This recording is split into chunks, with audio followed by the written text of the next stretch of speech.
The Miami Dolphins hosted the Buffalo Bills yesterday. And look, the top of the league got their comeuppance in Week 3. The top 3 teams in the PFT Power Rankings that mean absolutely nothing to anyone, including me, all lost on Sunday, starting with the number 1 team in the NFL. The team of density. The team that looked like they were ready to win week after week after week after week. And how long can they get it? They ran into a buzzsaw in Miami. What a weird game that was, too. Statistically, you would think that the Bills did to the Dolphins, Myles, what the Bills had done to the Rams, and then a week ago to the Titans. But the Dolphins hold on 21-19. Look at that. Look at that. Yeah. 2-to-1 time of possession, twice as many first downs, nearly 500 total yards to 212, 90 offensive plays to 39, 1 punt for the Bills, and they still somehow lose the game. That's just one of those where I'm sure all week long, Bills fans and everyone associated with the team, Myles, is going to be wondering what in the hell happened in Miami. Well, sure, but you had a lot of things that were going against the Buffalo Bills in that game. I mean, going into it, you're down so many guys. The injuries started piling up. You're down both of your safeties, one of whom is now out for the season. Then you have to deal with the heat. And that heat was something serious. And honestly, it made me think, well, maybe Bill Belichick was a genius for going down there Tuesday in that opening week game to start things off, because the players were able to get acclimated to the heat a little bit better. And you had guys on Buffalo's sideline getting IVs throughout the game. I mean, really star players who weren't able to complete that entire game for whatever reason. So there were a lot of things that were going against the Buffalo Bills, but they still had every single chance in that game to win it. And when you have 20 play drives, 17 play drives, and you end up with 3 points out of both of those, then that's why you lose the game. That's why we see the ultimate result that we see. And obviously credit to Miami for doing what they did and doing the same thing that they've done in the first couple weeks of the season. They don't quit. They keep with it. When they need a big play, Tua Tagovailoa has been able to make it. 3rd and 22, and you convert that to Jalen Waddle. The Miami Dolphins are doing a darn good job right now. Oh, they absolutely are. And look, they found a way to win on a day when they weren't supposed to. And I think that is the mark of a team that is ready to be very good and ready to find a way week in and week out to come close to winning, if not win, as many games as possible. On the issue of the heat, now, there was a separate moment we're going to talk about coming up that has piqued the curiosity and initiated an investigation by the NFL Players Association. But I just wonder whether there are conditions that are too hot, where the humidity is too high. And somebody emailed me yesterday, and I want to go back and watch the game and see this for myself, because it's nothing I've been curious about recently enough to even remember. And they've reconfigured the Miami Stadium with the carport that's on top. I mean, it looks like a completely different venue than it used to be. And the main idea was to ensure that people who pay thousands of dollars for Super Bowl tickets aren't rained upon for 3 hours plus to get back in the Super Bowl rotation. However, apparently the sun lingers a lot longer on the visiting sideline than it does on the home sideline.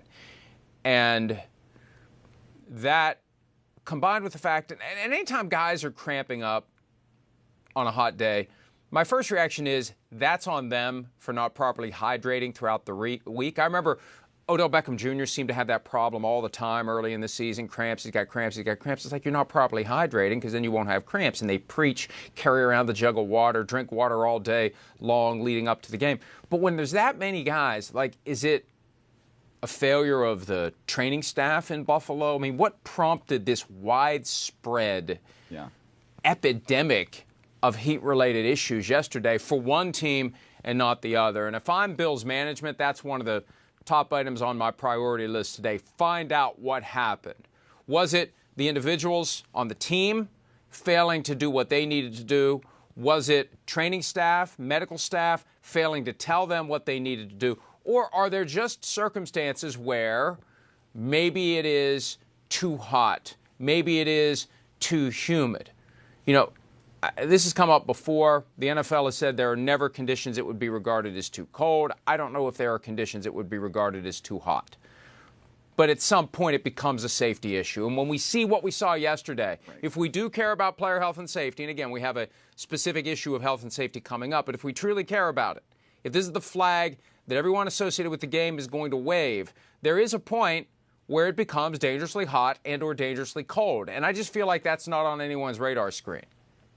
Well, maybe it's not, but I guess it should be. And again, I mean, Bill Belichick, like I said, he took that team down there to Miami to try to get acclimated to the heat in a Tuesday in week 1. Everybody's kind of like, well, that's weird. But at the same time, I don't believe the Patriots had those sort of issues on that Sunday, right? So then when you see Buffalo, and I talked to one of my buddies from Buffalo, and he said that it was about 55 degrees throughout the week in Buffalo as they're preparing, and you have to go from that to Miami where it's 80 plus and it's hot and it's humid. It is a real difficult change in circumstances from one day to the next. You go down there on a Saturday and then boom, all of a sudden that humidity hits you like that's going to make it a little bit difficult for your body. That's just inherently true, I think. So maybe they do need to look at what exactly was the cause of all the heat exhaustion, because it can't just be one thing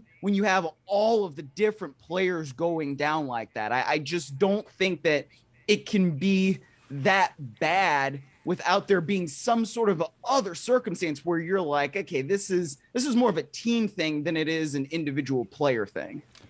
And you know what? It may be as simple as during the months of September and October, any team that plays in Miami gets at least a full week from their last game to this game. Because remember, the Bills played Monday night against the Tennessee Titans at home.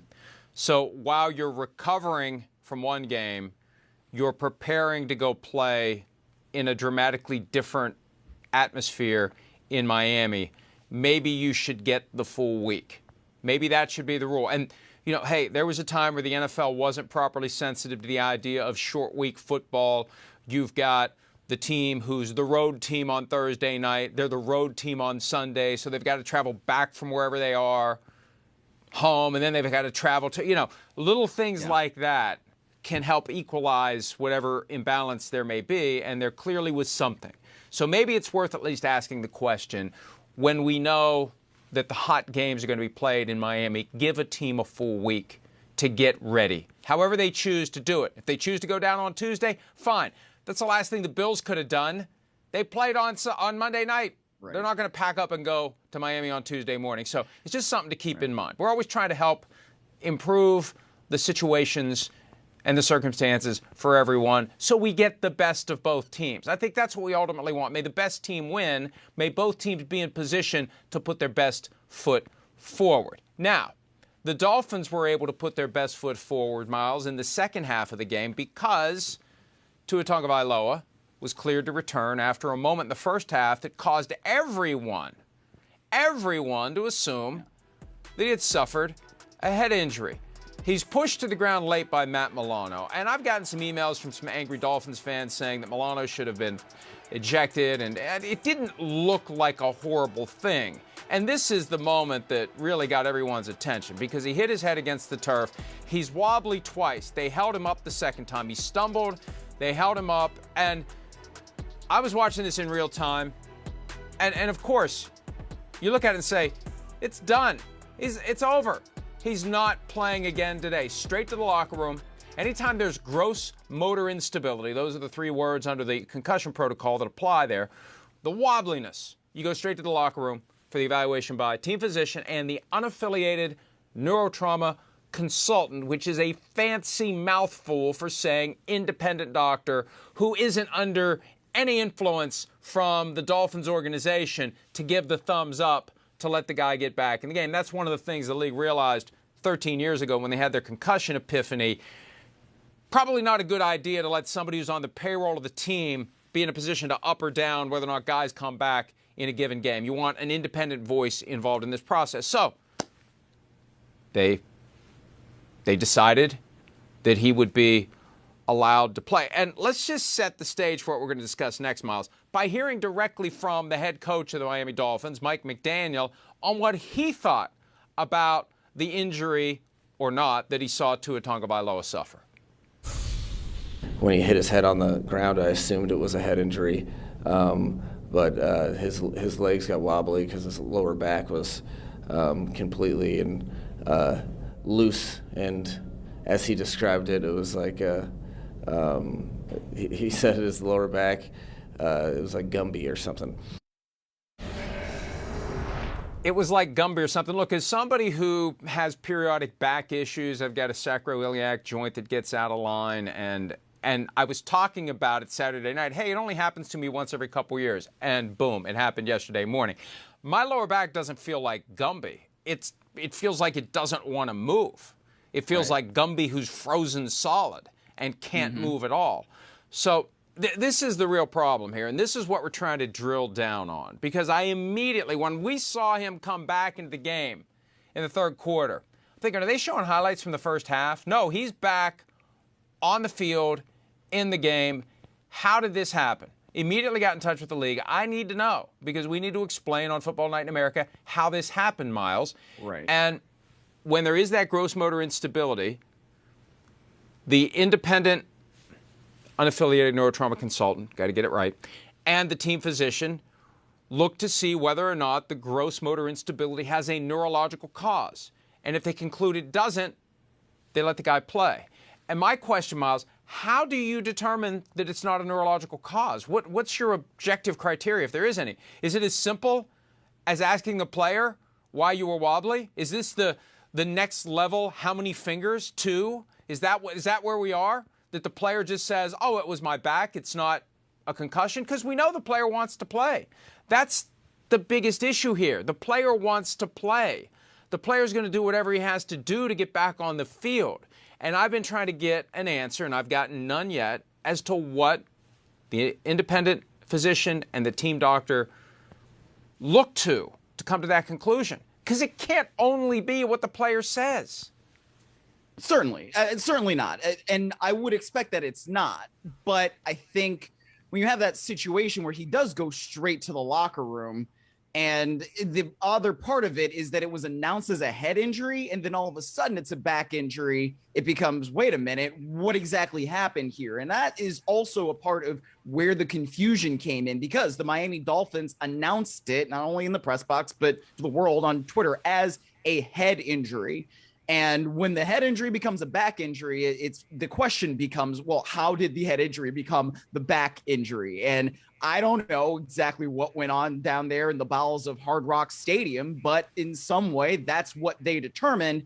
And so then you see Tua Tagovailoa playing in the second half. And I guess the one thing that, I don't know, maybe makes me feel a little bit better, if I can, about the situation is, I remember there were different parts of the world or the games or whatever you want to call them that I've seen it where Colt McCoy, for instance, in 2011, where he gets rocked by James Harrison and then he stays in the game even though he looks like a rag doll out there on the field.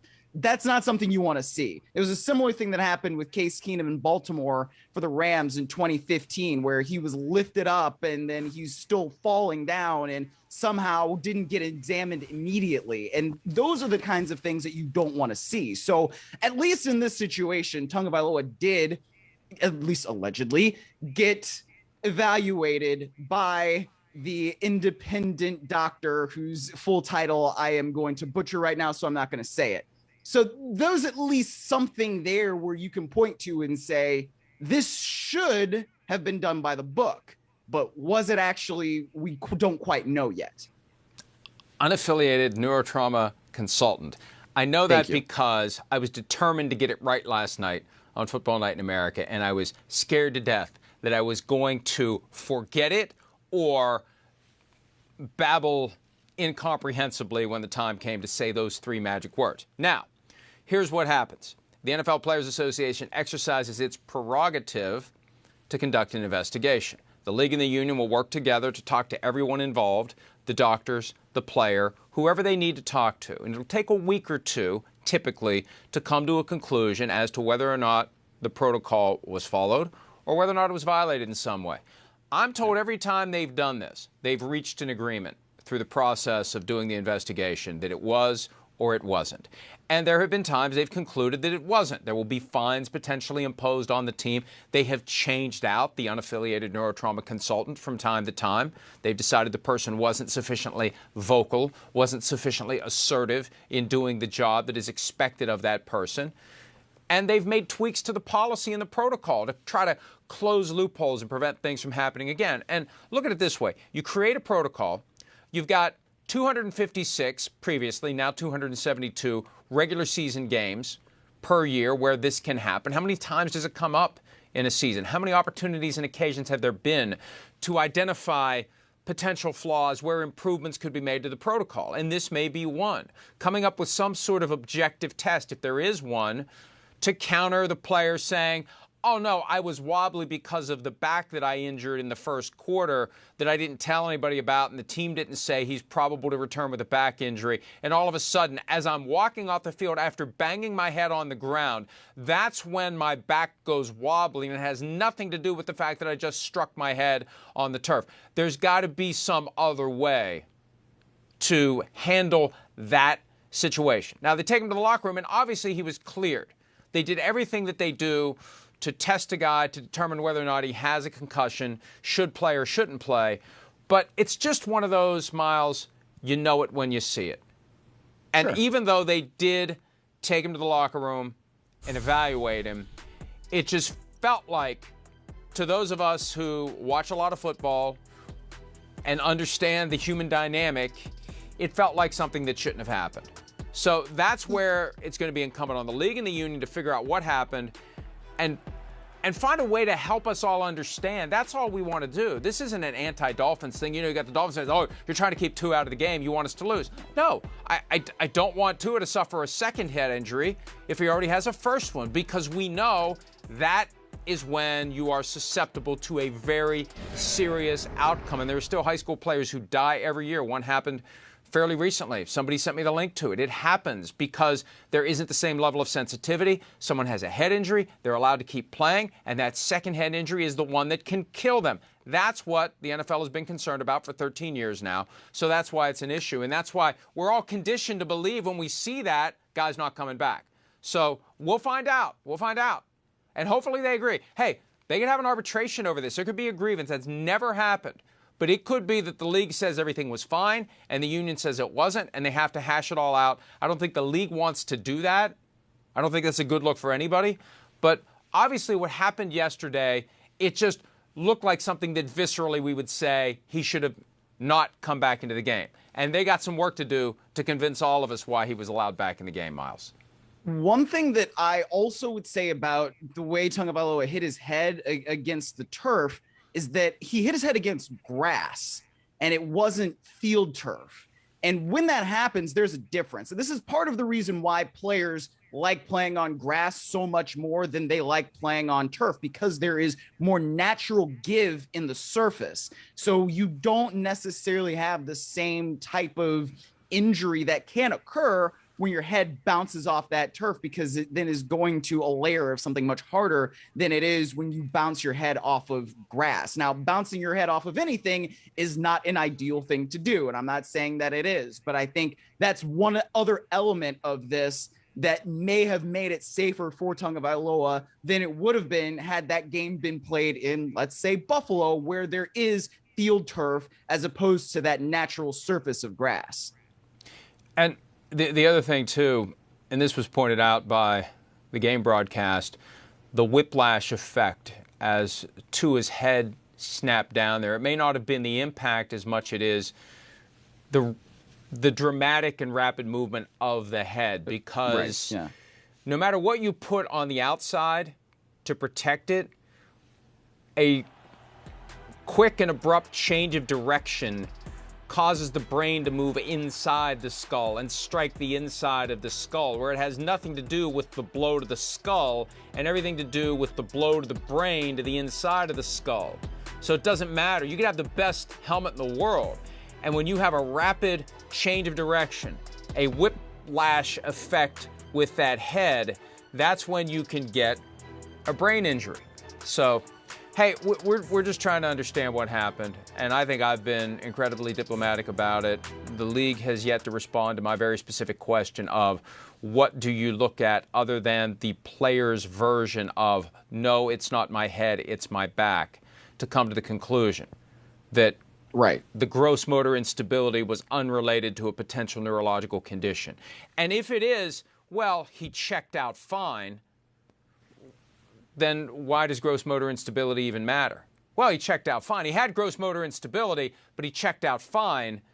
That's different from that gross motor instability had nothing to do with what happened when we saw his head whip back and hit the ground. That's the very fine point here that's going to be resolved by this investigation. And good for the union to stand up and do what's right, even when the specific union member paying dues for union protection would say, no, I'm fine. I'm fine. I was fine. Don't make a big deal about this. I was fine.